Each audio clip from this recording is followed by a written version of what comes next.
Byinshi ku rukundo rw'umuhanzi Okama na Rugero Teta Tracy. Rugero Teta Tracy ni umugore w'umuhanzi Okama, bakaba bafitanye umwana, bakaba baherutse no kugaragarana mu ndirimbo aherutse gusohora yitwa Aba Baby. Bibarutse umwana muri Kamena 2023, gusa Okama ntabwo yigeze agaragaza umukunzi we kugeza ubwo yamugaragazaga mu ntangiriro za 2024.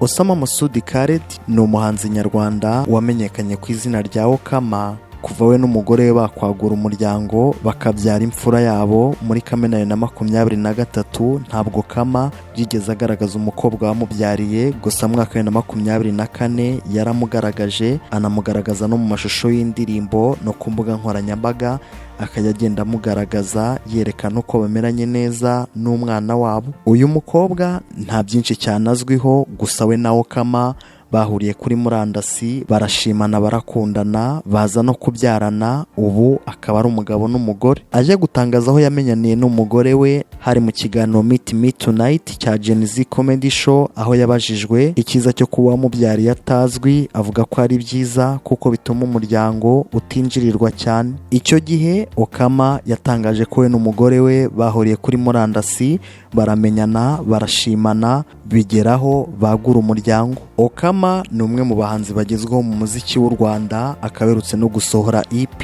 iriho indirimbo 8, harimo n'indirimbo Aba Baby igaragaramo umugore we mu mashusho. Okama ubundi ni imfura mu muryango w'abana 5, se n'umwarabu ukomoka muri Omani, gusa hari imirimo akorera mu Rwanda, naho nyina ni umunyarwandakazi. Uyu musore urugendo rwe rwa muzika yarutangiye mu buryo bweruye mu mwaka 2020, ubwo yashyiraga hanze indirimbo Roto akiga ku ishuri ryigisha umuziki rya Nyundo. Agisohora indirimbo ye ya mbere yahise amenyekana, kandi yari akiri ku ntebe y'ishuri. Kugeza ubu Okama ni umwe mu bahanzi bagezweho mu Rwanda, akaba ari no mu kiragano cy'abahanzi bato bahagaze neza mu muziki w'u Rwanda. Mwakoze kumva iki kiganiro, duhure mu bindi biganiro.